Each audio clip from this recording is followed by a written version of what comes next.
Today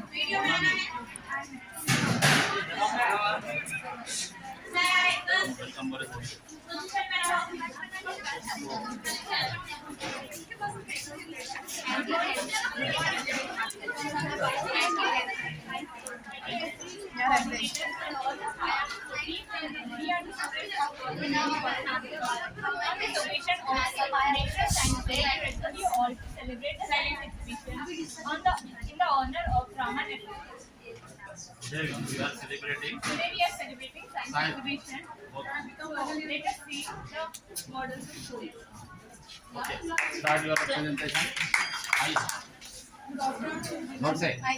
Good afternoon to everyone. Myself Aksham Begum, studying in BJC second year. Today we are celebrated in Aksham Begum, BJC second year. Today we are celebrated in National Science Day on our college. National Science Day, 20 February 24th February today, 28th. 8 February. Yes.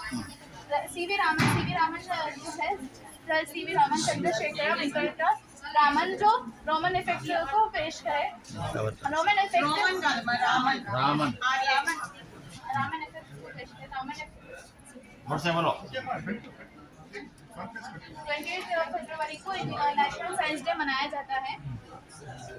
National science day में Roman effect जो है ना वो जो reflected मोनोमोलेक्युलर light है जो transport की वजह से रिफ्लेक्ट होती है और इसको चलाने के लिए इसको सर सी.वी. रामन ने पेश किया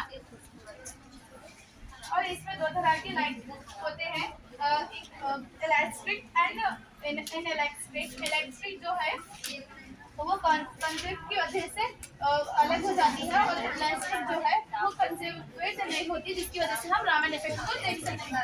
मिसाइल टेक्नोलॉजी जो है वो हमारे एपीजे अब्दुल कलाम इधर देखो भाजी जिसके जरिए हम मिसाइल जेनेटिक साइंस जो हेरिडिटी के लिए इस्तेमाल होती है। कम्युनिकेशन जिसके जरिए हम कॉन्फिडेंस से कुछ चीज़ों को बता सकते हैं। एंड जो फोन है फोन की वजह से हम जो कुछ भी चीज़ें हैं आजकल लैपटॉप से नहीं यूज़ कर सकते लेकिन फोन जो है हम लोगों को बताता है। Thank you. Okay well the next Good morning everyone. My name is Shifa Begum. I'm from BJC final year. मेरा आज का टॉपिक है एडीएमई का मतलब शिफा Begum class Shifa Begum class final year BJC final year. ADME का फुल फॉर्म है absorption distribution administration of drug का हमारे जिस्म की बॉडी में क्या असर होता है जो हम ऑरली तरीके से लेते हैं और पैरेंटल तरीके से लेते हैं। ऑरली तरीके से यानी कि हम कैप्सूल्स और सिरप्स के जरिए से लेते हैं।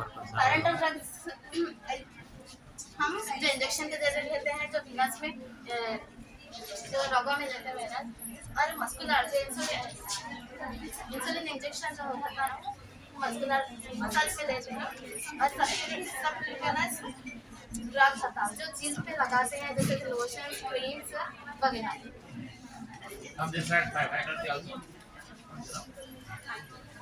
अब्जॉर्प्शन जब हमारे बॉडी में ड्रग अंदर इनहेल होती है तो उनके अंदर जम हो जाती है वहाँ से होते हुए डिस्ट्रीब्यूट होती है मुख्तलिफ जिसम के मुख्तलिफ आज़ा तक डिस्ट्रीब्यूट होती है। वहाँ से मेटाबॉलिज्म में मुख्तलिफ किस्म के कीमियाई रिएक्शंस होते हैं जिसकी वजह से इसमें प्रोटीन बॉन्ड का इसमें मेटाबॉलिक एंजाइम की इसमें मौजूदगी जरूरी है क्योंकि जिसकी वजह से ही इसमें अमल होता है जो ऑक्सीडेशन हाइड्रोलाइसिस होता है जिसकी वजह से कीटोन कार्बोहाइड्रेट एसिड में तब्दील होते हैं और जब मेटाबॉलिज्म जब हाइड्रोफिलिक ग्रुप के साथ मिलते हैं तो उन अदविया को ख़त्म करने की सलाहियत बढ़ जाती है जिसे वो एक्सक्रिएशन करते हैं जैसे कि इनके फैकल्टी मेंटर कौन है उनके साथ ठहरो अदविया को बाहर अखराज करते हैं। आप है अदविया का 3 घंटा जब हम दवा लेते हैं 3 घंटा में इसका अखराज होने आता है जो किडनी के जरिए biliary excretion sweat and saliva milk और ज्यादा ड्रग लिए तो क्या होता कुछ बोले इसमें excess usage of drugs side effect है विकास कुछ बात। अच्छा कौन बोल रहे हैं वो? हो गया। हट के बोलो नेक्स्ट कौन है? Very good. तुम्हारा कौन है? जोर से बोलो, introduce yourself. Assalamualaikum warahmatullahi wabarakatuh. Myself Namira Sultana. Namira Sultana. Class, summer class. I am from BSc final year. आज का मेरा टॉपिक है the chemistry of cold medicine. आमतौर पर सर्दी का मौसम आते ही हमें जहन में आ जाता है कि सर्दी हो जाती है। सर्दियों में अक्सर कफ, हेडेक, नोज का बंद हो जाना और बॉडी पेन्स वगैरह आम अलामतों में देखे जाते हैं। ब्लॉकेड नोज में नाक का बंद हो जाना, नाक से सांस न आना और दमा वगैरह की चांसेस होते हैं हमें। उसका क्लोज अप। आमतौर पर घर में 3 किस्म के लोग होते हैं। एक वो जो अपना इलाज अपना अपन करते हैं, जैसे कि घर में कॉफ़ी पीना, गरम गरम चीज़ों का इस्तेमाल करना या फिर मेडिसिन वगैरह इस्तेमाल कर लेना। दूसरे किस्म के वो लोग होते हैं जो बोलते हैं कि सर्दी खुद ही आती है और खुद ब खुद चले जाती है। और तीसरे किस्म के वो लोग होते हैं जो थोड़ी सी सर्दी होते ही हॉस्पिटल की तरफ रुख करते हैं। तो इसमें से एग्जाम्पल्स कुछ बता सकते हैं जी कोल्ड सर। मेडिसिन में? ब्लॉकेड नोज में हम जनरल नाक का बंद हो जाता है और इसके साइड इफेक्ट्स, इसका इस्तेमाल के लिए ऑक्सीमेटाजोलाइन टैबलेट है। इसमें जो हम होम रेमेडीज कर सकते हैं वो है गरम गरम चीज़ों का इस्तेमाल, टी का इस्तेमाल करते हैं और हॉट वाटर का इस्तेमाल करते हैं। और कफ के लिए इसका कफ का एक टैबलेट है डेक्स्ट्रोमिथॉर्फिन या कॉफी फेनेसिन। इसके लिए हम लोग होम रेमेडीज में हनी का इस्तेमाल कर सकते हैं, सॉल्ट वाटर इस्तेमाल कर सकते हैं और टैबलेट्स में ये टैबलेट्स ले सकते हैं। इसके बाद होता है headache, pain killers. Pain killers आमतौर पर एक दिन में 2 ले सकते हैं। अगर ज़्यादा ले लिए तो ओवरडोज हो जाता है। ओवरडोज में भी साइड इफेक्ट्स होते हैं, रैशेस होते हैं और नींद का ज़्यादा हो जाना वगैरह आते हैं। इसके लिए भी होम रेमेडीज है। अगर हमें 1 साइडेड हेडेक हो रहा है या 2 साइडेड हेडेक हो रहा तो फौरी डॉक्टर की तरफ हमें रुख करना चाहिए। और लास्ट है सोर थ्रोट, गले में खराश आ जाना। आमतौर पर गले में खराश सर्दी के मौसम में होता है। इसके इस्तेमालात में कॉप्सिल्स जो आमतौर पर इस्तेमाल होता है। कॉप्सिल्स पूरी तरह से हमारे गले को सही नहीं करता बल्कि एक परत की लेयर की तरफ बढ़ जाता है। आमतौर पर कॉप्सिल्स चूसने के लिए होता है। बाज़ लोग क्या करते हैं कि कॉप्सिल्स निगल लेते हैं। कॉप्सिल्स यानी कि एक जो खराश बन गई है उसके ऊपर एक लेयर बनाती है, जड़ से ख़त्म नहीं करती। कॉप्सिल्स के लिए घरेलू इस्तेमालात है टी, गार्लिक, चिकन सूप और salt water, OTC medicine, Apple cider vinegar, ये सब इस्तेमाल होते हैं। सोर थ्रोट के लिए टैबलेट है डाइक्लोरो बेंजाइल अल्कोहल। रेस्ट के बारे में क्या है, ज़्यादा सोए तो कुछ फ़ायदा होता? टाइम के हिसाब से सोना सर, 8 घंटे। नहीं, सर्दी हो गए बाद एक्सेस स्लीप अगर लिए तो बेनिफिट होता क्या? नहीं सर, जब टैबलेट लेते तो नींद तो आती थोड़ा बहुत। लेने के बाद कंपल्सरी रेस्ट करना कितने दिन के बाद यूजुअली रिलैक्स हो जाते हैं? 3 दिन 5 दिन। 3 to 5. Sorry. जोर से। आपका नाम? Today my topic is salicylic acid. Salicylic acid ये एक ड्रग है। जोर से बोलो। ये एक ड्रग है। सैलिसिलिक एसिड नेचुरली तौर पे प्लांट्स में पौधों में पाया जाता है, होता है। और इसका सैलिसिलिक एसिड जो है ना, एक्ने क्रीम जो हमारे स्किन से रिलेटेड है, तो हमारे स्किन में पोर्स, एक्ने, पिंपल्स जो भी है, ये इसको करने का काम करता है, एक्सफोलिएट करता है, स्किन सेल्स को एक्सफोलिएट करता है। तो ये एज ए कैटालिटिक एजेंट से एक्ने क्रीम इसको एक्सफोलिएट करता है स्किन सेल्स से, जो मुर्दा अच्छा हमारे जो खलिए स्किन में जो मुर्दा अच्छा पाए जाते हैं, जो मुर्दा खलिए पाए जाते हैं, उसको बाहर निकालता है ये। और इससे as an anti dandruff agent, ये एंटी डैंड्रफ एजेंट के तौर पे भी काम करता है। मतलब शैम्पूज में जो एंटी डैंड्रफ के शैम्पूज रहते हैं ना, उसमें भी ये सैलिसिलिक एसिड मौजूद होता है। मतलब जो भी डैंड्रफ शैम्पू में 2 से 3% सैलिसिलिक एसिड मौजूद होता है उसमें। और as an anti bacterial bacterial agent के तौर पे भी है, मतलब जो माउथ हमारे हम जो टूथपेस्ट इस्तेमाल करते हैं, माउथ वॉश जो हम इस्तेमाल करते हैं उनमें भी ये पाया जाता है, उसमें भी सैलिसिलिक एसिड का अमल होता है। और मेडिसिन में भी पाया जाता है एस्पिरिन, एसिटिलसैलिसिलिक एसिड, इसमें भी ये एंटी इंफ्लेमेटरी खसूसियत पाई जाती है इसके अंदर। इसका कोई मार्केट ब्रांड का नेम है? सर सैलिसिलिक एसिड की डिमांड में सीरम में है, ब्रांड भी है क्या? हाँ डॉटेंटी का है, डर्मा का है, मॉम को उसके है, तो इसके यूजेस सैलिसिलिक एसिड ये पीलिंग एजेंट के तौर पर काम करता है ये, और इसमें treating acne, black heads, dark spots, wrinkles, इसको आप बिजनेस के तौर पे प्रिपेयर कर सकते हैं, कागज में अच्छे कर सकते हैं, जैसे बना के ब्रांड वो भी पाइप। इसके side effects common side effects में स्किन इरिटेशन, इचिंग, चेंज मतलब हमारे कलर में तब्दीली, और इसके सब थोड़े सीरियस साइड इफेक्ट्स भी है जो कि सांस लेने में तकलीफ और diarrhoea, vomiting, severe stomach pain और हेडेक, डिजीज। आप ये प्रेजेंटेशन क्यों करें बोलिए? What is the meaning, reason why you are presenting? First you want to aware the student society. आजकल स्किन के लिए ज़्यादा salicylic acid serum, face wash, Environment presentation. Okay. Very good. Congratulations. अच्छा करो। अस्सलाम वालेकुम, मेरा नाम मारिन सुल्ताना है, मैं BZC फर्स्ट ईयर की तालिबे हूँ। आज का मेरा मॉडल है मेडिसिनल प्लांट। मेडिसिनल प्लांट्स आमतौर पर मेडिसिनल हर्ब्स भी कहा जाता है। मेडिसिनल प्लांट्स जो कि ट्रेडिशनल मेडिसिन है जो कि हम आमतौर पर इस्तेमाल करते हुए आ रहे हैं। मेडिसिनल जो कि ये प्लांट ये प्लांट्स 1000 केमिकल कंपाउंड्स पर है। मेडिसिनल प्लांट्स आमतौर सबसे पहले हमें ऑक्सीजन फराहम करते हैं और इसको ये हमें कई डिसीज से बचाते हैं। इसके आगे मैं ये हमारे कॉलेज में है प्लांट्स ये सर बालाजी जगन सर अस्सलाम वालेकुम, मेरा नाम है राबिया, मैं BZC फर्स्ट ईयर की तालिबे हूँ। आज का मेरा मॉडल है मेडिकल। ఈ ప్లాంట్స్ మన కాలేజీలో ఉన్నాయి లేదో ఒకసారి చెప్పాలి. ఏం చెప్పాలి సార్? ఈ ప్లాంట్స్ మన కాలేజీలో ఉన్నాయి లేదో మొన్న చెప్పిన మీటింగ్ లో ఉన్నాయి जो जोर से बोलो माँ। सारों कवर करो पूरी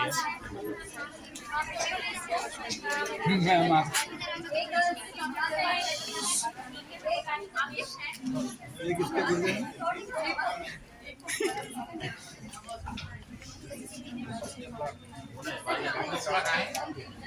జగన్ సార్ మీరు వీడియోలో రావాలా?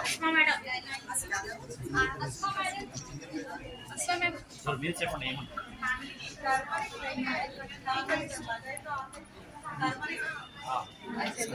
BA के नहीं है सर बच्चे, उर्दू में भी है।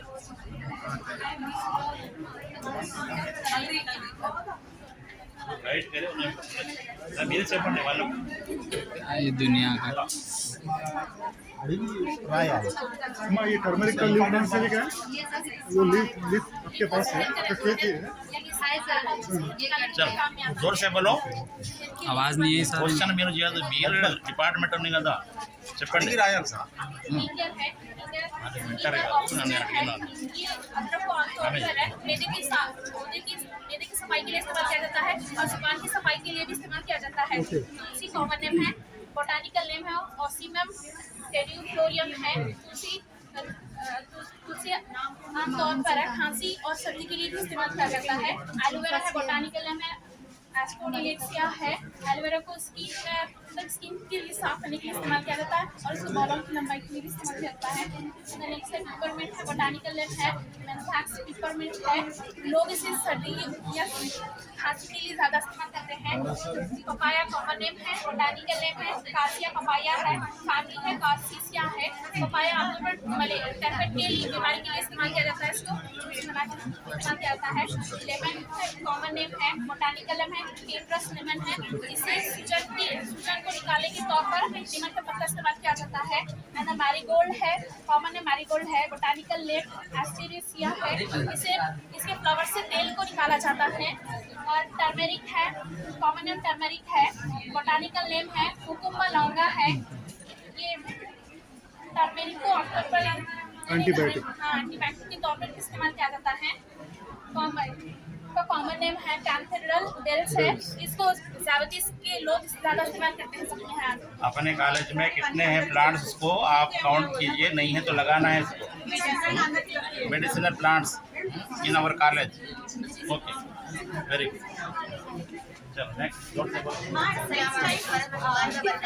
मेरा नाम सैयदा उज़्मा फातिमा है। मैं बीजेड की फर्स्ट ईयर उर्दू मीडियम की तालिबा हूँ। अम्मा और सुनीता मेरे उज़्मा, साथी सुनीता उज़्मा। सैयदा उज़्मा फातिमा और मेरे साथी महक बेगम और उम्मे हानी है। जैसा कि आप इस मॉडल को देखकर अंदाजा लगा सकते हैं कि ये ग्लोबल वार्मिंग और आलमी ग्रीन गैस इफेक्ट के बारे में बताता है।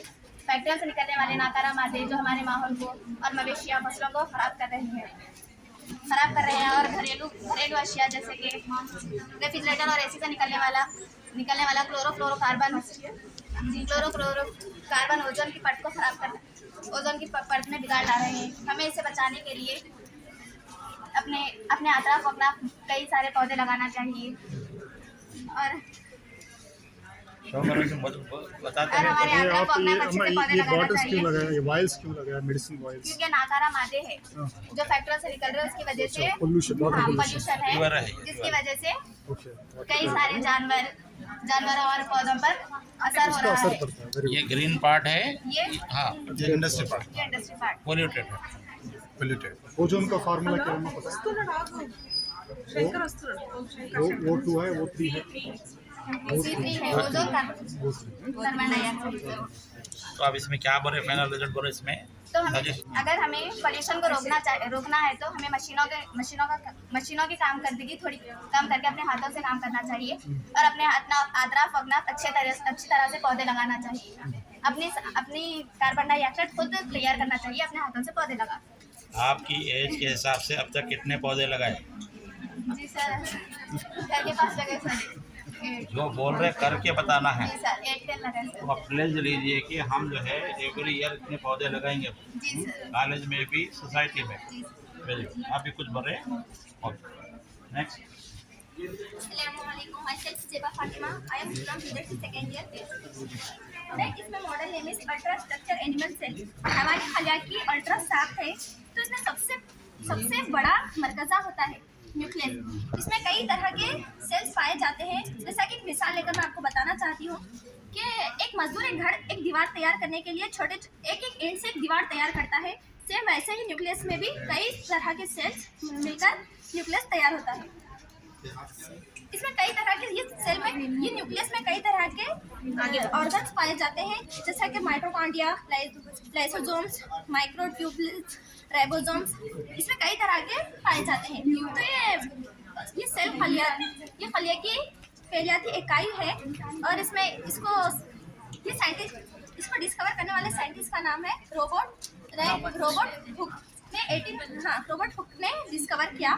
इसमें सेल मेम्ब्रेन, इसमें तीन अहम चीज़ें हैं, सेल मेम्ब्रेन, साइटोप्लाज्म और होता है लाइसोसोम। सेल मेम्ब्रेन ये जो होता है इसमें 80% पानी मौजूद होता है और ये सारी बॉडी को डबल स्टैंडर्ड से घेरा हुआ होता है। उसके बाद होता है एक का फंक्शन बोलिए। Among all this Golgi complex है, सेल मेम्ब्रेन है, सब कुछ है ना, इस माइटोकॉन्ड्रिया वगैरह है, इसमें which is called power house of the cell. Nucleus. हाँ, power house of cell, energy generate करने वाला। एनर्जी जनरेट, ऊर्जा जनरेट किससे होता है? माइटोकॉन्ड्रिया वेरी से। Very good. और लाइसोसोम्स है, इसमें लाइसोसोम्स में आराम से बोलो। सेल डाइजेशन और अगर कोई सेल अगर प्रॉपर फंक्शन नहीं कर सक रहा तब लाइसोसोम एक्टिवेट होंगे और वो सेल को खत्म कर खा जाएगा। हाँ, ये राइबोसोम्स होते हैं, ये बॉडी में ऑब्सेंट होते हैं और ये एंडोप्लाज्मिक रेटिकुलम प्रोटीन सिंथेसिस के लिए कौन काम कर रहा बोलिए? प्रोटीन सिंथेसिस के लिए गोल्जी बॉडीज और राइबोसोम्स भी है राइबोसोम्स हैं, ये राइबोसोम्स है। नहीं, ये है राइबोसोम्स छोटे। और एंडोप्लाज्मिक कितने टाइप्स के वो भी बोलिए? एंडोप्लाज्मिक रेटिकुलम 2 टाइप्स है, रफ एंडोप्लाज्मिक रेटिकुलम और स्मूथ एंडोप्लाज्मिक रफ रेटिकुलम। किसको बोलेंगे? रफ एंडोप्लाज्मिक रेटिकुलम यानी कि राइबोसोम्स के मॉलिक्यूल इसके ऊपर पाए जाते हैं, इसलिए इसको रफ एंडोप्लाज्मिक रेटिकुलम कहा जाता है और ये रफ होती है।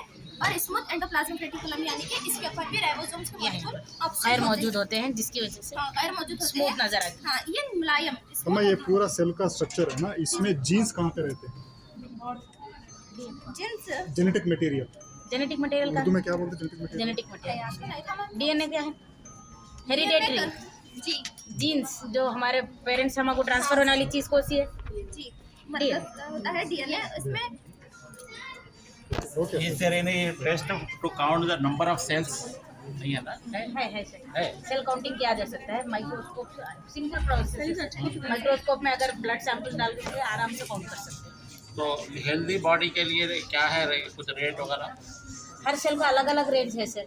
आरबीसी 5.4 मिलियंस ऐसे होना है, डब्ल्यूबीसी का भी रेंज है 5,000 to 11,000 है, प्लेटलेट्स देखेंगे तो लैक्स में होना सेल्स है। की लाइफ एक्सपेक्टेंसी कितनी होती है? सेल डेली चेंज होता ना ये तो?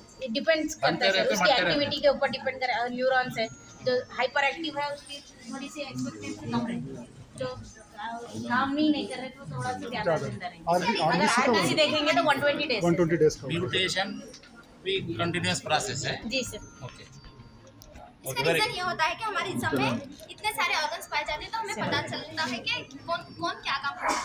वेरी तो नेक्स्ट अच्छा बोलो। इन्फॉर्मेशन अस्सलाम वालेकुम आपका वरहमतुल्लाहि वबरकातुहू। हाँ। मेरा नाम गौरी बेगम है। मैं BSc first year Urdu medium की तालिब इल्म हूँ। आज का मेरा टॉपिक है ग्रीन केमिस्ट्री। ग्रीन केमिस्ट्री यानी इल्म एक ऐसा कीमियाई शक्ल है जो इंसानी ज़िंदगी की कारकर्दगी के लिए एक अहम है और इसका नुकसान कम से कम हो। इसको ग्रीन केमिस्ट्री कहा जाता है। माहौल को साफ करना चाहिए और इंसानी ज़िंदगी पर इसका कोई बुरा असर नहीं पड़ना चाहिए। इसको ग्रीन केमिस्ट्री कहा जाता है। ग्रीन केमिस्ट्री को सबसे पहले पीटी एटर्सिस नामी साइंसदान ने इसको दरियाफ्त किया। उन्होंने बताया कि जो तामुलात हो रहे हैं इसका फ़ायदा क्या है, इंसानी इसकी ज़िंदगी को कोई असर पड़ रहा है नहीं पड़ रहा है। उन्होंने साइंसदान ने तर्जुमा किया और इसके 12 प्रिंसिपल्स है। फर्स्ट है वेस्ट प्रिपरेशन। इसमें एक ऐसे ठोस मादे होते हैं जिनको हम दोबारा वेस्ट नहीं करना चाहिए, इसको दोबारा रिसाइकिल करना चाहिए। मसलन टेम्परेरी एनर्जी और इलेक्ट्रिक एनर्जी में जो राख बचती ना उसको ईंटों और पत्थरों में इसको इस्तेमाल करना चाहिए। सेकेंड है आइटम इकोनॉमी। जोहरी माशियत होती है उसका जोहरी अदद कीमियाई अदद क्या है उसको हम हल कर सकते हैं। अलहदा करें तो उसको दोबारा उसका मसला नहीं बनना चाहिए। नेक्स्ट है इसमें डीडी का इस्तेमाल किया जाता है। Loss of chemical synthesis. इसमें डीडीडी का इस्तेमाल किया जाता है। ड्राई क्लोरो डाई फिनॉल है। इसमें टेट्रोक्सेन है। इसका इस्तेमाल करने से इंसानी ज़िंदगी पर मुज़ीर असरात पड़ रहे हैं, इसलिए आज न्यू टेक्निक बनी है जिसको BHC कहा जाता है। बेंजीन हेक्सोक्लोराइड है जिसकी वजह से इसका कोई नुकसान नहीं हो रहा और माहौलियाती पर भी इसका अच्छा असर पड़ रहा है। नेक्स्ट है डिज़ाइन सेफर केमिकल्स। इसमें इसको एपिकल एसिड है। एपिकल एसिड ये एक बेंजीन से बना हुआ था। बेंजीन एक नामियाती मुरक्कबात है इंसान इसका ज़्यादा इस्तेमाल कर रहा है जिसकी वजह से इंसान को कैंसर लाहक हो रहा है जिसकी वजह से आज के न्यू साइंसदान ने एपिटिक एसिड को ग्लूकोज से अब तैयार किया जा रहा है। अब उससे उसको कोई नुकसान नहीं हो रहा। नेक्स्ट है सेफियर सॉल्वेंट्स। इसमें जहरीली कीमियाई मादों का इस्तेमाल नहीं करना चाहिए। जैसे क्लोरोफॉर्म्स है उसको आलूगी का इससे ज़्यादा असर पड़ रहा है। अब कीमियाई माया यानी कार्बन डाइऑक्साइड का भी इस्तेमाल किया जा रहा है। Design for energy effectivity. बिजली तवानाई की कारकर्दगी है। तवानाई को कम इस्तेमाल करना ताकि दर्जे हरारत में कमी वाक़ई हो। अस्सलाम वालेकुम। मेरा नाम आई एम मुस्कान नाज from BJC first year. Use of renewable fuels talks.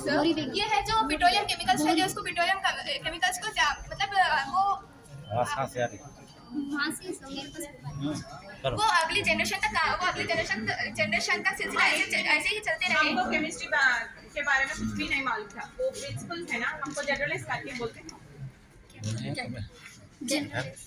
General में बोलो ग्रीन केमिस्ट्री मतलब क्या है? ग्रीन केमिस्ट्री मतलब ये एक ग्रीन केमिस्ट्री आलूगी से बचना चाहिए।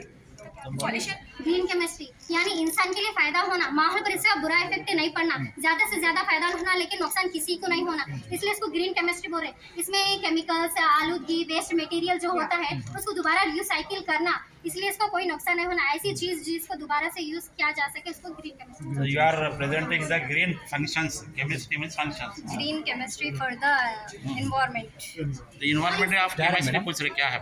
नहीं सर ग्रीन केमिस्ट्री क्या है जो जनरल वर्ड है। हाँ ये क्या अम्मा है वो एक जो ब्रांच है। कैटालिसिस है ना उसके बारे में थोड़ा एक्सप्लेन कीजिए। ये कैटालिस्ट इन्वर्टेड स्टोकेमेट्रिक रिएजेंट्स है और इसमें कैटालिस्ट मतलब ये वेस्ट मैनेजेंट्स को वेस्ट मैनेजेंट्स होते हैं और इसको रेडियस रिएक्शन करना चाहिए और इसको बाइकआउट मतलब इसको बाइकआउट करना चाहिए और डिसइंटीग्रेट करना चाहिए। डिग्रेड करना चाहिए, बर्बाद करना चाहिए। और जैसे कि एग्जाम्पल है प्लास्टिक को फिर से रिसाइकल नहीं करना ये नहीं और इसको जमीन में तहलील कर देना इसको। हो गया। और रियल टाइम पॉल्यूशन प्रिवेंशन, ये है आलूगी मतलब हमारे माहौल में बहुत ज़्यादा आलूगी हो रही है, इंसानों के लिए खतरा पैदा कर रही है, इसीलिए आलूगी को कम करना चाहिए। और केमिकल की वजह से जो और ये जो केमिकल्स की वजह से जो इफेक्ट होता वो इंसानों की ज़िंदगी के लिए खतरा पैदा करता है। हमारी ये ग्रीन केमिस्ट्री का यूसेज हमारे कॉलेज में क्या है? Waste We had to- reduce the plastic plastic Aware- और वेस्ट जो भी मटेरियल है aware the students about the nature. Reuse Okay, very wastage को रीयूज कर सकते हैं क्या Very good. बैठ जाओ। उधर भी है सर। इधर भी है। आपका नाम बताइए। मेरा नाम सानिया सानिया बेगम। सेकेंडरी उर्दू मीडियम की स्टूडेंट हूँ। प्लांट सेल को जोर से बोलो। जोर से। प्लांट सेल को रॉबर्ट ने 1665 में इजाद किया। प्लांट सेल वो अलग है, ये अलग है। होते हैं क्या? ये प्लांट सेल है वो दो तरह के होते हैं। प्लांट सेल दो तरह के होते हैं, इसे सेल वॉल कहते हैं। सेल वॉल दो तरह की होती है, primary wall, secondary wall. Primary wall बाहर की तरफ होती है, सेकेंडरी वॉल अंदर की तरफ होती है। ये प्लांट सेल है, वो एनिमल सेल है। न्यूक्लियस के अंदर न्यूक्लियोलस पाया जाता है और ये वैक्यूल्स है। माँ डिफरेंस रहते हैं एनिमल सेल और प्लांट सेल को, डिफरेंस क्या है? Is there any difference? अस्मा कहाँ है? अस्मा मैम। प्लांट है मैम वो Is there any difference between animal cell and plant cell? के बारे में कंपोजिशन चेंज रहता क्या कुछ नहीं मैडम? वही रहता। कोई होता लेकिन मैम ये पौधों का है वो ये ट्रीज का है वो बेसिक डिफरेंस। पानी और सेल वॉल हमारा नहीं है।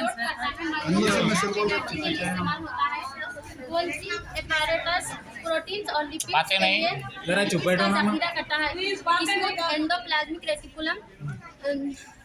रेटिकुलम जरूरी लिपिड जैसे क्लोरोस्पोलर लिपिड्स की तरतीब के लिए लिपिड्स जिम्मेदार होता है। एंडोप्लाज्मिक रेटिकुलम फगिए इधर भी एंडोप्लाज्मिक है, इधर भी एंडोप्लाज्मिक जी है ना? सर जी तो ये रफ है या स्मूथ है ना? जी सर ये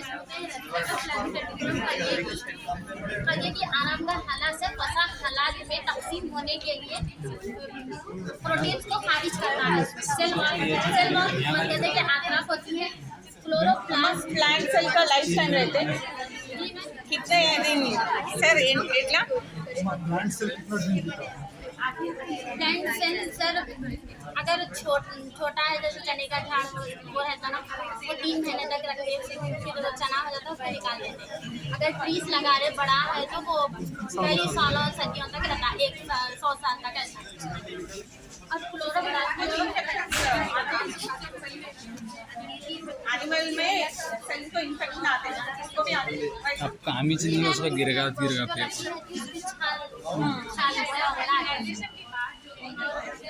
क्लोरोप्लास्ट में क्लोरोफिल मतलब पत्ते के अंदर रहते हैं। बच्चा बहुत बुरे मारता कर रहे हैं मैडम पूरा है। जैसे कि प्रोटीन को खारिज करता है। सेल मेम्ब्रेन फगिए की हिफाजत करती है। फगिए की हिफाजत करते हैं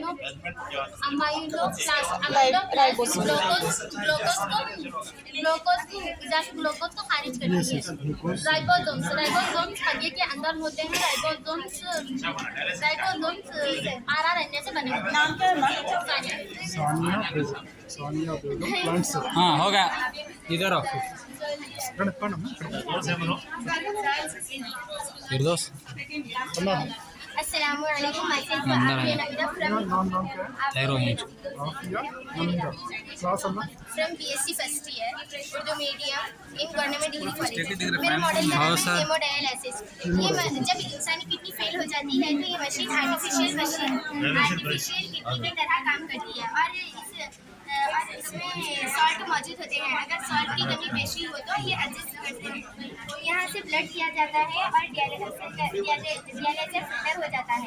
और यहाँ पर जब खून में गैस होती है तो एयर ड्रॉप का इस्तेमाल किया जाता है और वीनस प्रेशर मॉनिटर यानी कि ब्लड प्रेशर को कंट्रोल करने में मदद करता है। और यहाँ पे आगे वेरेक्स पंप यानी कि खून का इंजमाम होने में ये मददगार होता है।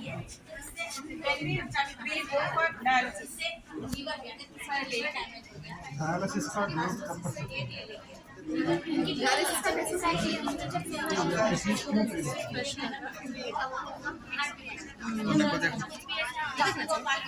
नहीं कुछ अच्छा काम करना मत नहीं देखना दाराजी छोड़ गुरुदेव गंगरा फेल हो गए तो करते हाँ हो सर डायलिसिस हैदराबाद में परसों में चाहा नहीं था डायलिसिस बैटरी भी लगाते हैं मैडम गुरुदेव में बैटरी भी लगाते डायलिसिस हैदराबाद गवर्नमेंट हॉस्पिटल में आया वो मैं तो संगारेड्डी जा रहा था ये टाइम पे वर्क नहीं कर रहा हॉस्पिटल में से काम नहीं कर रहा देख के डर गया अगर वहाँ के बाद हॉस्पिटल में भी ऐसा वो उसको बैटरी अच्छा लगता चल यार ये तो मालूम हो गया ये कौन का है इधर से किधर ये निकालो इधर से किधर आता है ये क्या है अच्छा मैं इस पर इसको रेड होता है और सारे लोग बीच में आ गए दिल में दो पार्ट्स होते हैं एक में ऑक्सीजन अबे होता है जरा पानी एक में दे दो यहाँ जल्दी हो पानी दे यहाँ ही चाह रहा हूँ क्या गुजरता ब्लड गुजरता है ब्लड गुजरता रेड आया था ना जो खून में ऑक्सीजन मौजूद है आपको रेड कलर का नजर आता है, जो खून में ऑक्सीजन मौजूद नहीं है आपको ब्लू कलर का नजर आता है। तभी आप महसूस करेंगे सर बच्चे उदे उदे हो जाए क्योंकि उनमें ऑक्सीजन की कमी हो जाने की वजह से बच्चा उदा हो जाता है। वो डिफिनेशन आप नहीं पाते और फाइंड आउट करना नहीं है जितने भी स्टूडेंट फर्स्ट ईयर के फाइनल के आपका नाम मैं तो मैं गिर जाता हूँ गिर जाता हूँ मैडम जल्दी पूरा देख ऐसा नहीं देख रहे अपने बच्चे क्यों नहीं करे बल्कि हर आदमी सोच लेने का है क्या है आपका नाम क्या है आपका डेमो का नाम sir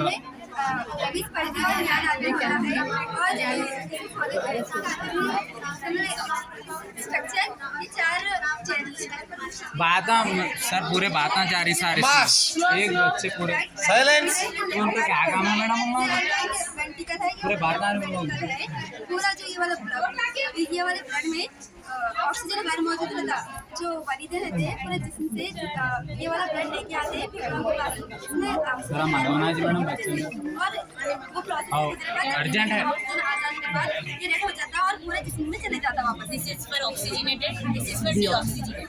It collects from whole body, it supplies to whole body. One question. All the arteries carry oxygenated blood. Which artery carries deoxygenated blood? पूरे शरीर जो है ऑक्सीजनेटेड फ्लो है। कौन सी है शरीर है? शरीर का नाम है एक पल्मोनरी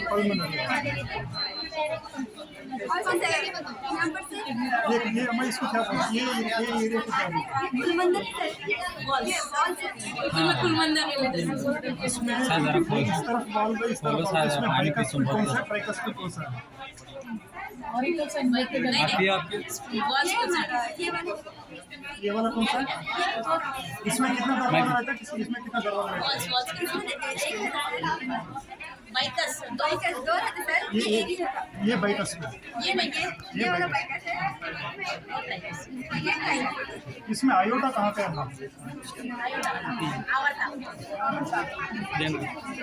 ये गुर्दे का देखते कि पानी याद आया मैडम मेरे को पानी कम पे गुर्दे चले जाती करते पहले चाहिए कि चुंगा मेरे कम कितने चैम्बर होते जी? ये गुर्दा है दिल है मैडम ये 4 चैम्बर थे मैडम। कौन से ये वाले auricle ventricle right auricle left ventricle left और ये चारों को मिलाया और इनको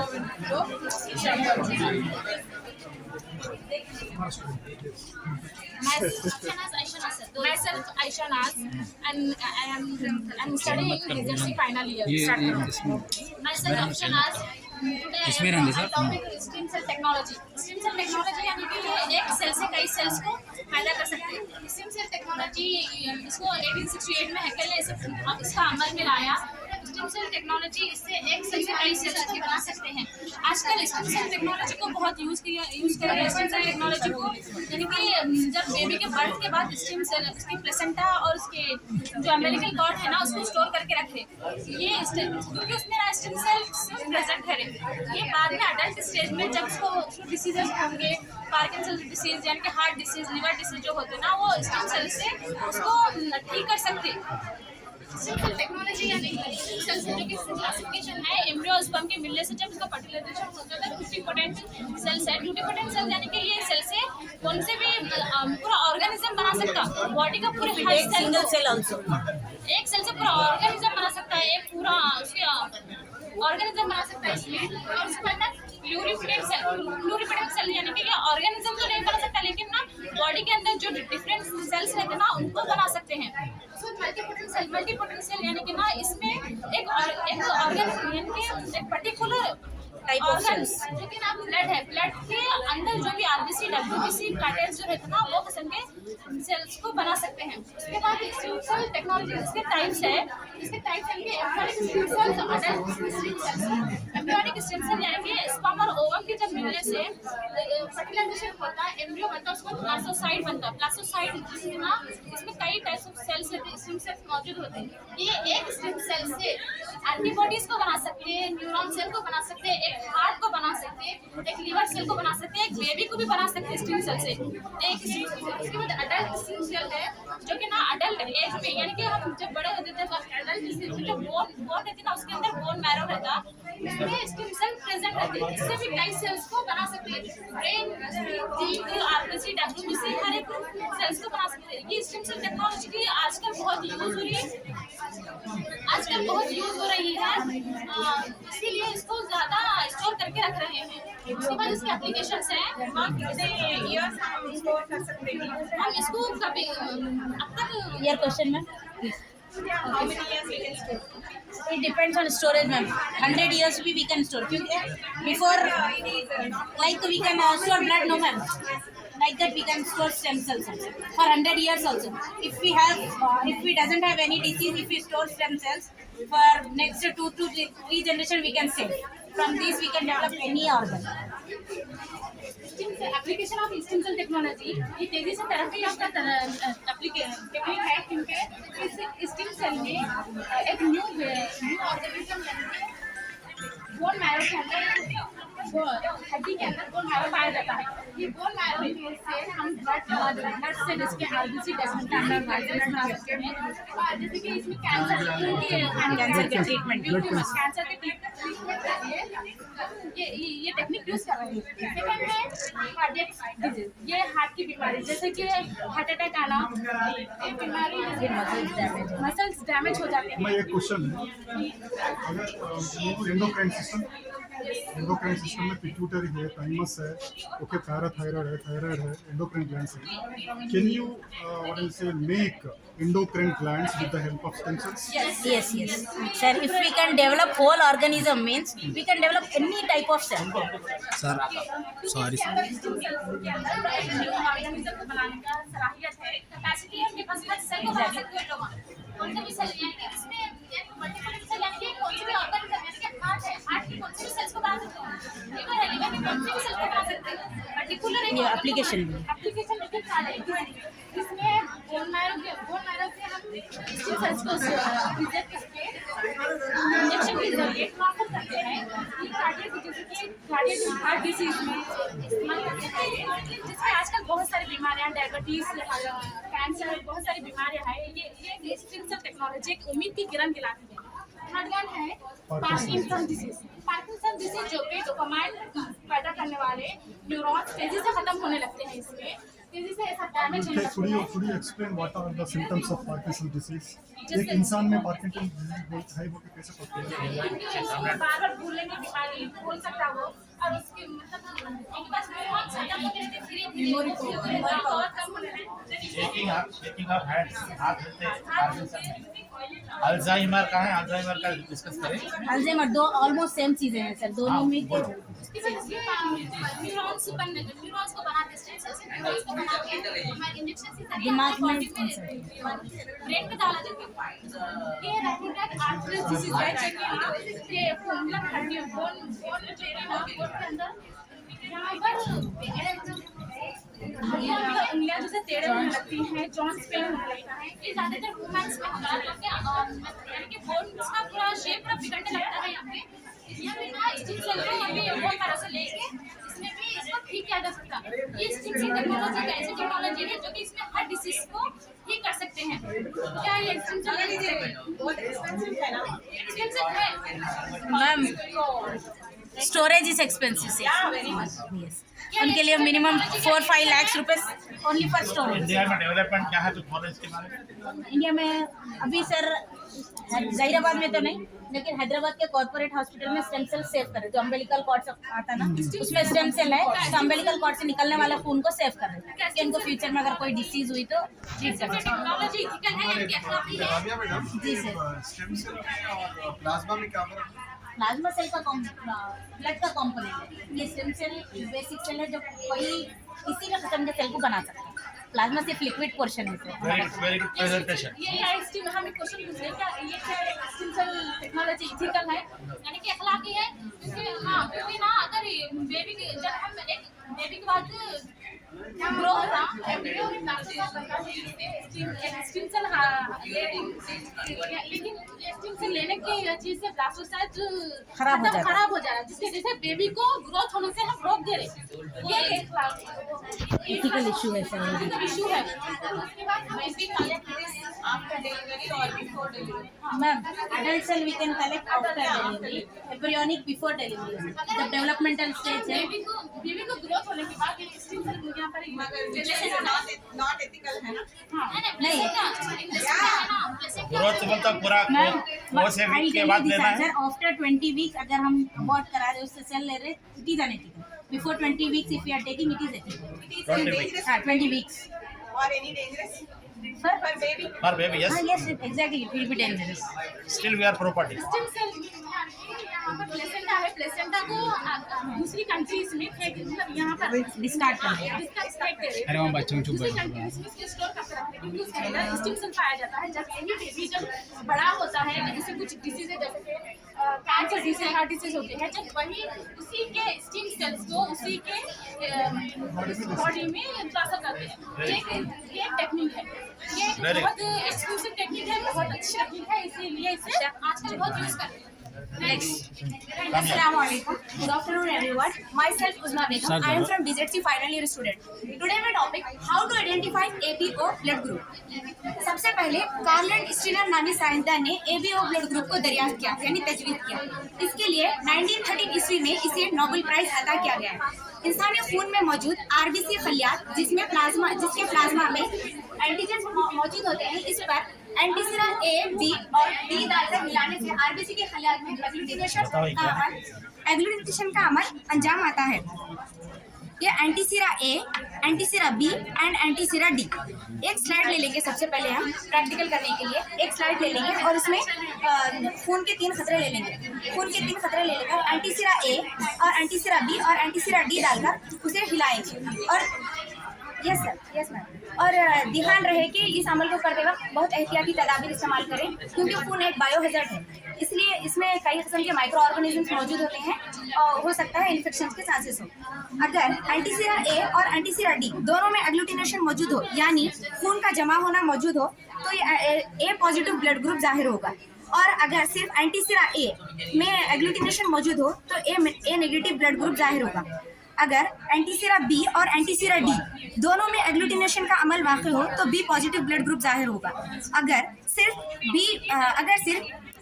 सिर्फ B में एग्लूटिनेशन का अमल वाक़ई हो तो B नेगेटिव ब्लड ग्रुप जाहिर होगा।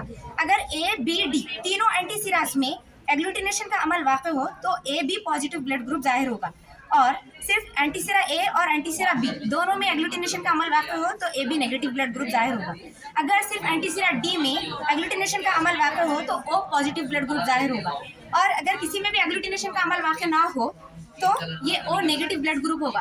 और O ग्रुप रखने वाले तमाम अशखास यूनिवर्सल डोनर्स कहलाते हैं, क्योंकि ये तमाम अत्यधिकांश को ब्लड डोनेट कर सकते हैं। A पॉजिटिव ब्लड ग्रुप रखने वाले अशखास A पॉजिटिव ब्लड ग्रुप और AB पॉजिटिव ब्लड ग्रुप को अपना ब्लड डोनेट कर सकते हैं। A नेगेटिव ब्लड ग्रुप रखने वाले अशखास A positive blood group, A negative blood group, AB positive blood group और AB नेगेटिव और AB पॉजिटिव और AB नेगेटिव ब्लड ग्रुप को अपना ब्लड डोनेट कर सकते हैं। B पॉजिटिव ब्लड ग्रुप रखने वाले तमाम अशखास सिर्फ B पॉजिटिव और AB पॉजिटिव को लेटर प्रेजेंट B पॉजिटिव और AB पॉजिटिव को अपना ब्लड ग्रुप सिर्फ डोनेट कर सकते हैं। B नेगेटिव ब्लड ग्रुप रखने वाले तमाम अशखास B positive, B negative, AB positive, आखिरी का O बोलो, AB नेगेटिव को सबसे ज्यादा O positive blood group donate करते हैं, और सबसे ज्यादा ताकतवर ब्लड ग्रुप है O नेगेटिव, क्योंकि ये तमाम ब्लड ग्रुप्स को अपना यूनिवर्सल डोनर यस सर, कौन सा है? O sir, O blood group, O negative, O negative, O negative, O positive, O negative sir, क्योंकि ये सबको ब्लड डोनेट कर सबको दे सकता है, क्योंकि पॉजिटिव रहने की वजह से उसके पास एंटीजन है sir, some type of antigen है are you positive. Saying O positive और O नेगेटिव? वो नेगेटिव इज यूनिवर्सल डोनर, वो पॉजिटिव उनको मिलता नहीं है मैम, उन लोग को बाहर से ले नहीं सकते, परेशानी ये है, लेकिन दे सबको दे सकते। अगर किसी का वो नेगेटिव वो RS एंटीजन अलग है, एरिथ्रोब्लास्टिस फेटालिसिस होता है। वो पॉजिटिव, अगर मदर का नेगेटिव है, फादर का पॉजिटिव है, तो फर्स्ट बेबी में कुछ नहीं होता मैम, सेकंड बेबी में एंटीजेंस डेवलप होते हैं, जिसकी वजह से सेकंड बेबी सर्वाइव नहीं हो सकता। मैडम अभी ये नेगेटिव ब्लड वाला ये पॉजिटिव को ये पॉजिटिव भी दे सकते हैं, क्योंकि इसके पास एंटीजन है सर, इसके पास कोई एंटीजन नहीं है यहाँ पर रिएक्ट करने के लिए, एंटीजन का रिएक्शन नहीं होता, इसके पास कोई एंटीजन ही नहीं है, तो यहाँ पर रहने का अगर पॉजिटिव भी रहा तो कुछ नहीं होगा। Thank you.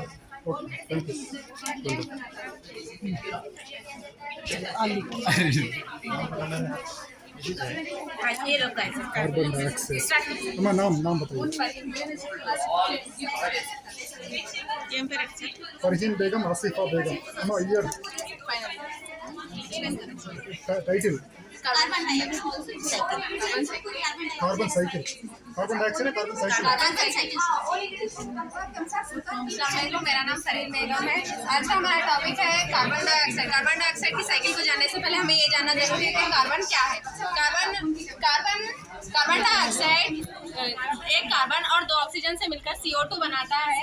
जब कार्बन डाइऑक्साइड इंसानी जिंदगी के लिए जरूरी भी है और नुकसानदायक भी है। कार्बन डाइऑक्साइड के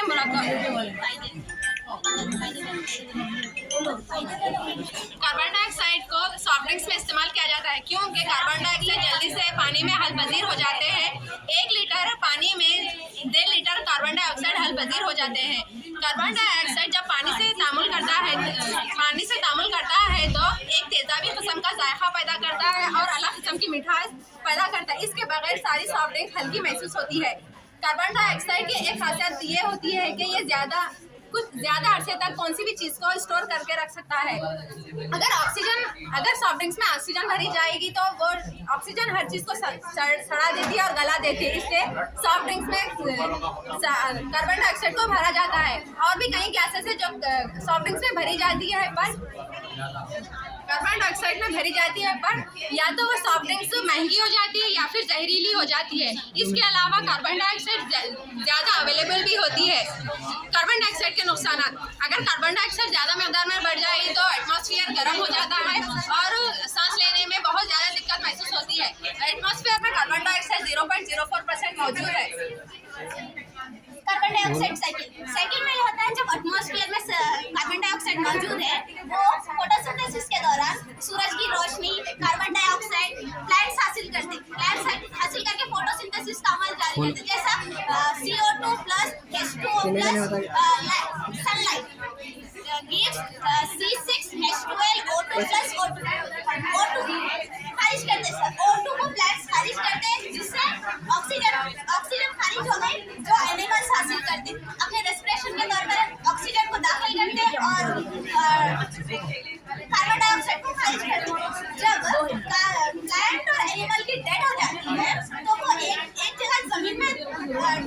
होना शुरू हो, जब डिकम्पोज हो जाते हैं वो जाकर जमीन में एक जगह जमा हो जाते हैं। जमा होने के बाद अगर कोई भी लिविंग ऑर्गेनिज्म की 60,000 साल के बाद भी अगर कोई भी लिविंग ऑर्गेनिज्म के कोई भी एक पार्ट जो जमीन में निकला उसको निकाल के भी उसकी मुद्दत हयात और उसने जितने साल जिया वो भी मालूम कर सकते हैं। कार्बन डेटिंग, इसको बोलते हैं कार्बन डेटिंग। और जो जमीन में मादनियात रहते हैं जैसे कोयला, ये पेट्रोल वगैरह, फॉसिल फ्यूल्स जमीन से निकालने की वजह से उसमें भी कार्बन डाइऑक्साइड मौजूद होता है जो फैक्ट्रियों को जाता है। कोयला को फैक्ट्रियों में जलाने की वजह से वो भी उसमें भी कार्बन डाइऑक्साइड मौजूद होती है, वो भी एटमॉस्फेयर में जाके मिल जाती है। जैसे पेट्रोल को गाड़ियों में इस्तेमाल करते हैं उसको चलाने से भी कार्बन डाइऑक्साइड रिलीज होती है। इस तरह से कार्बन डाइऑक्साइड फिर हवा में जाती है, फिर फोटोसिंथेसिस के अमल के दौरान फिर प्लांट इस्तेमाल करते हैं, फिर ऐसे इस तरह से इसका दौरे हाथ चलते रहता है। हमारा प्लांट ज्यादा रहेगा फोटोसिंथेसिस हो जाता है। हाँ सनलाइट और CO2 ये रूट रेस्पिरेशन लिखा है ना, ये रूट रेस्पिरेशन में ऑक्सीजन का इस्तेमाल होता है, कार्बन डाइऑक्साइड का इस्तेमाल होता है। कार्बन डाइऑक्साइड जब यहाँ पौधे जो बन जाते हैं ना सर, इसमें क्या रहता है, इसमें कार्बन डाइऑक्साइड रहती है, इसमें कुछ न्यूट्रिएंट्स रहते हैं सर, न्यूट्रिएंट्स रूट जस्ट करते हैं ना सर, उसमें न्यूट्रिएंट्स जो पौधे ले लेते हैं रूट्स, पानी भी लेते हैं और न्यूट्रिएंट्स भी लेते हैं तो प्लांट्स ग्रोथ करते हैं सर। ग्रोथ करने की वजह से उसमें भी कार्बन डाइऑक्साइड रहती है ना सर। जमीन में जो डेड होने की वजह से जो जमीन में मौजूद पौधे हैं उसमें भी कार्बन डाइऑक्साइड मौजूद है। जब लेते ना सर उनका जो पानी रहता जो कि उनके लिए फायदेमंद चीज है जो जमीन से हासिल करते हैं, उनके पास लाइफ का रेगुलेशन CO2 से होता है। ऑक्सीजन सिर्फ लिविंग ऑर्गेनिज्म इस्तेमाल करते हैं, एनिमल्स ह्यूमन बीइंग्स। प्लांट्स के लिए CO2 जरूरी है, सनलाइट जरूरी है, इसके लिए फोटोसिंथेसिस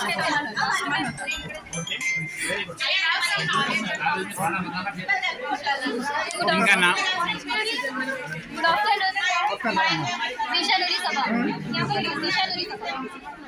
आप अकेले हैं पूरा इसका? आपका नाम? सानिया फातिमा। Good afternoon. कौन सा ईयर के हैं? Myself Disha Nuri Sabha. I am BGT final year student. Today is my topic hydroseeds. Ecological hydroseeds यानी कि एक कम्युनिटी से दूसरी कम्युनिटी किस तरह हाइड्रोस्फीयर है, हाइड्रोसीर है। हाइड्रोसीड है सर। मैडम कहाँ है? मैम हाइड्रोसीड है मैम ये सर। हाइड्रोसीड है सर ये। एकदम सर्पल डायमंड हाइड्रोसीड। हाइड्रोसीर से। हाँ हाइड्रोसीड है। Hydrosphere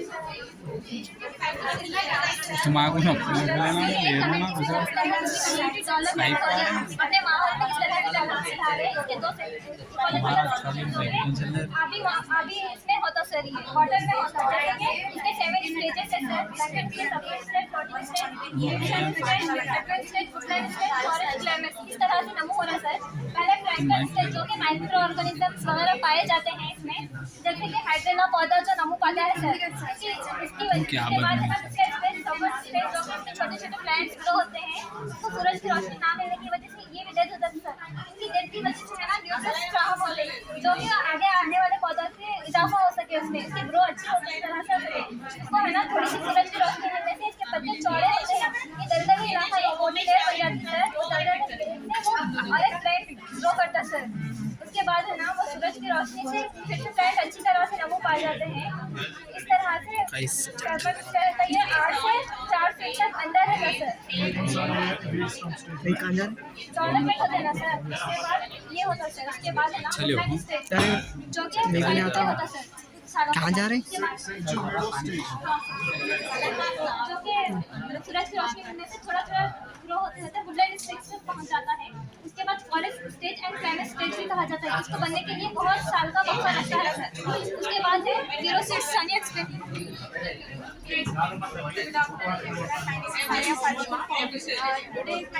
ecological adaptation. Ecological adaptation मतलब एक कम्युनिटी जब सैलाब या ज़लज़ले की वजह से जब खत्म हो जाती है तो दूसरी कम्युनिटी जब शुरू होती है उसको इकोलॉजिकल सक्सेशन कहा जाता है। इसमें 2 टाइप्स होते हैं, हाइड्रोजन सक्सेशन और जीरोसिस सक्सेशन। हाइड्रोजन सक्सेशन पानी में पाया जाता है, जीरोसिस सक्सेशन मतलब कंकड़ रॉक्स में पाया जाता है। इन इलाकों में पाए जाने वाला सक्सेशन जीरोसिस सक्सेशन कहलाता है। ये खतरों में पाया जाता है। इसका फर्स्ट स्टेज है नीचे में स्टेज।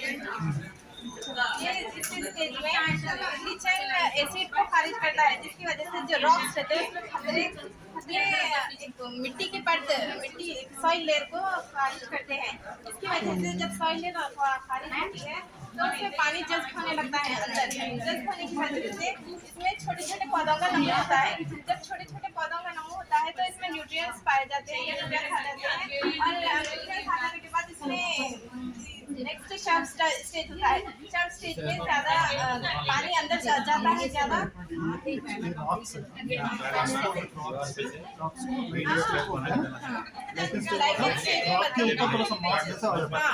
लेयर आ जाती है सॉइल की लेयर आने के बाद शार्प स्टेज में छोटे छोटे पौधे आ जाते छोटे छोटे पौधे आ जाते हैं। इसमें है ना जड़ें बनने लगती हैं, अच्छी जड़ें बनने लगती हैं। नेक्स्ट एक यंग फॉरेस्ट के टाइप में बन जाता है। इसमें स्टेम्स और रूट पाए जाते हैं इसमें और लीव्स भी बनना शुरू हो जाते हैं। जब ये अच्छे से बन जाता है फॉरेस्ट तो इसमें अच्छा से बड़ा फॉरेस्ट बन जाता है। इसको बनने के लिए 1 या 2 दिन नहीं लगते बल्कि हजारों साल लग जाते हैं। हैं। पानी से फॉरेस्ट है, ये पत्थर से फॉरेस्ट है, तो लास्ट में फॉरेस्ट है।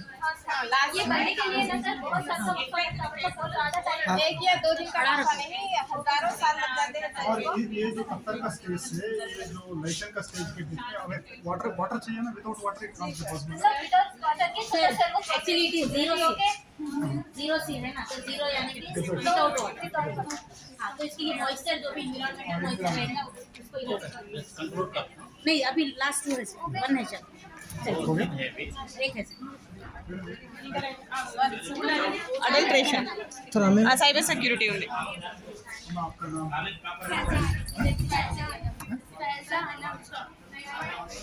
फैजा आना, कौन सा ईयर में आपका topic? Cyber security awareness. Cyber security awareness. Okay, Good afternoon, Mandal. Here myself, Faiza Hanam from DSC BZC first year from English medium. First of all, I wish you a happy National Science Day. Today, I have prepared a chart on the national science technology on the sustainable for the future. The topic is about cyber security awareness. Cyber security. What is cyber security? Cyber security is the electronic information or the technological information which we uses in our computers, laptops or the other devices. Detect and the defend. These are the 3 essential things which we uses in our electronic devices. Before using these apps, before claiming these apps, we have to think what we are doing. Is it necessary? Is it important? Or is it helpful to us? Harmful, inspiring, necessary, or the kind? Before using this app, we have to think these are the harmful or the useful. These are the security tools which we use in our daily life. Firewall which can be seen in our all the electronic devices. Anti-software viruses and the other form blockers we can see in our security tools. Some of the tips which are in the cyber security we have to use in our daily life. You should use strong password. You should not share your personal details with anyone. You have to give the strong password like by using characters, numbers or the other details. Be safe, be careful and be cyber smart. Thank you. You have to change the passwords frequently also. Very good. All these things are used in the computer technology. Yes. No, what is hacking? Hacking के बारे में कुछ पता है? Hacking. System. मेरा computer hack हो गया बोलते हैं, मोबाइल हैक हो गया बोलते हैं। Some of the members which uses your email IDs or the passwords by hacking. Most of the cyber crimes occurs in our Delhi. There is the more percentage where the person hacks their computers and the all email. By adding a false program, they create hacking. Can you read the name of one antivirus software? So एक नाम antivirus software का नाम बोलो। Avira है और क्या है तो देखिए आप यू आर यूजिंग एंटीवायरस ये मैडम ये Talsius yes sir yes very good. Bhavani, it is your yes sir very good pattern. बोलो कौन है? गुड आफ्टरनून आपका नाम? फातिमा फातिमा बेगम। नहीं मरियम फातिमा मरियम मरियम और तनवीर फातिमा तनवीर तनवीर फातिमा कौन से ईयर में? BSc सेकंड टॉपिक हम फूड एडल्ट्रेशन फूड फूड का टाइम भी हो रहा है। आप अडल्ट्रेशन करें तो कैसे? Good afternoon, sir. Myself Fatima Mariam. She is my partner Tanveer Fatima. We have selected topic food adulteration under chemistry You department. are from which class? BSc second year. We have selected food adulteration under chemistry department. Food is the basic source of basic need of human life. Food gives us energy to perform the daily tasks and to survive on this earth. We eat food to be healthy and fit. What if I say the food that we are consuming on the daily basis is adulterated and is dangerous to our life? What is adulteration? Food adulteration is adding of inferior, harmful or cheaper substances to the food products, thereby deceiving the consumers and compromising on their health. There are various types of food adulterations. People use chemicals or spray the chemicals on the food products for the faster ripening of fruits and to make it dark in colors. They also mix the decomposed fruits and vegetables with the good ones and sell them in the market. They also mix chemicals and spray chemicals on food products to make it dark in color and to attract the consumers. They also mix clay, pebbles, stones, sand, and marbles, etc. to the food crops, pulses, food grains, etc. to increase the weight of the pulses. They do this wholly or partially to increase the weight of the food products or to change the nature of the product. There are various the reason behind adulteration is for economic gain. The main reason is economic gain, to increase the shelf life of the food product, to enhance the appearance, to attract the consumers. There are various reasons such as they are doing this in the society because there is a lower risk of detection and punishment from the government side. There are various tips to overcome this or to avoid the food adulteration. While buying the food, we should be careful while buying. We should not fall for the dark colored foods. We should not fall for junk foods. We should buy foods that are light in color and that seems to be healthy. We should eat fruits and vegetables before washing them. We should wash them in the fully running water. There are the various health hazards caused by food adulteration. Those are food poisoning. It can cause digestive issues such as stomach pain, diarrhea, constipation, and cardiovascular diseases, diabetes, obesity, etc. The tips also involves we should check for the FSSAI code. This is the logo that is printed on the food products that are safer to use and to eat. It also has this symbol. We should also check for the manufacturing date and the expiration date, and should also check for the list of ingredients that are What is used. this symbol actually? This symbol stands for vegetation, that is proper vegetated. Oh, vegetarian. We should also see that the food, if we are buying oil, milk, water bottles, etc., or the medicines, this box is sealed. If it is broken, we should not buy it. Now we have also performed few experiments to check whether the food that we are consuming every day it is adulterated or not. We have used this beaker. We have filled it with water, only normal water, and then we have added pepper to it. Pepper is black, kali mirchi. If to check whether it is adulterated or not, if it sinks down and settles down, then it is original pepper. If it floats, then it is papaya seeds, that is adulterated. So where you got this? So Where you got this? we have got this from our chemistry lab of government degree. Okay. We have done this experiment with turmeric also. If the turmeric settles down and gives light yellow color, then it is the original one. If it gives the dark color, then it is the adulterated one. We have performed the same experiment with chili powder also. If the chili powder settles down and gives light color, then it is the original one, and if it gives the dark color, then it is the adulterated one. We have also performed this experiment with honey. Honey. If we this all experiments are done with normal water, sir. If we add honey to this normal water, if it settles down, then it is a pure one. And if it dissolves in the water, it means it is adulterated because sugar is added to it and it dissolves in water. We So have also honey won't dissolve in water. no, sir, it settles down. We have also performed this experiment with milk. If we add normal milk that contains water or not, no problem. If we add iodine to that solution, then it gives this kind of color with white precipitate. And if it is adulterated, it gives any other color. So that is such as adulterated. this, yes. That's right. Very good. Your English is good. So what is the punishment side from the police and government? There are no strict punishments now itself, sir, but they can make rules and regulations and give strict punishment to those who are doing this, because it is the life of humans, and we get Your once- study, you should suggest to the Food Corporation or Government of India Yes, sir. to make strict punishment. for this. Punishment. The main aim of to select this topic was to aware the people, because many people are just going and buying, eating junk food, etc.